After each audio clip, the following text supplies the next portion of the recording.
કચ્છના ભુજમાં ચોમાસા પહેલા નગરપાલિકાએ કાર્યવાહી કરી ભાડાપટ્ટાની જોખમી ઇમારતો દૂર કરવા નોટિસ આપવામાં આવશે।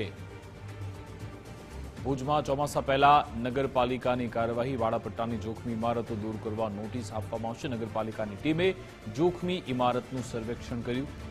જાહેર સુરક્ષાને ધ્યાનમાં રાખી તાત્કાલિક કાર્યવાહીની તૈયારી। જૂની અને જોખમી ઇમારતો ખાલી કરવા સૂચન અપાશે। બસ સ્ટેશન સહિતના વિસ્તારોમાં અનેક ઇમારતો જર્જરિત છે।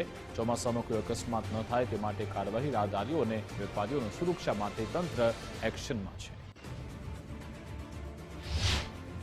ચોમાસા પહેલા જનરલી નગરપાલિકા દ્વારા જાહેરનામું પ્રસિદ્ધ કરવામાં આવતું હોય છે, જેમાં સઘળી જનતાને અનુરોધ કરવામાં આવતો હોય છે કે આપની માલિકીની કોઈ પણ જગ્યા, ઘર અથવા તો દુકાનો જે પ્રોપર્ટી જર્જરિત હાલતમાં છે તે તાત્કાલિકપણે ખાલી કરવી અથવા તો તેને રિનોવેટ કરાવવી, જેથી કોઈ અણબનાવ ન બને, જેનાથી કોઈ જાનહાનિ કે માલહાનિ ન થાય। બધી જ દુકાનો જે 99 વર્ષના ભાડાપટ્ટે લીઝ પર આપવામાં આવેલી છે તે જે પણ કબજેદારો છે હાલ તે બધા જ ભાડુઆતોને નોટિસ આપવામાં આવશે અને ચોમાસા પહેલા તેમને જો જરૂર પડશે તો ત્યાંથી ખાલી કરવામાં આવશે, જેથી કરીને કોઈ અણબનાવ ન બને।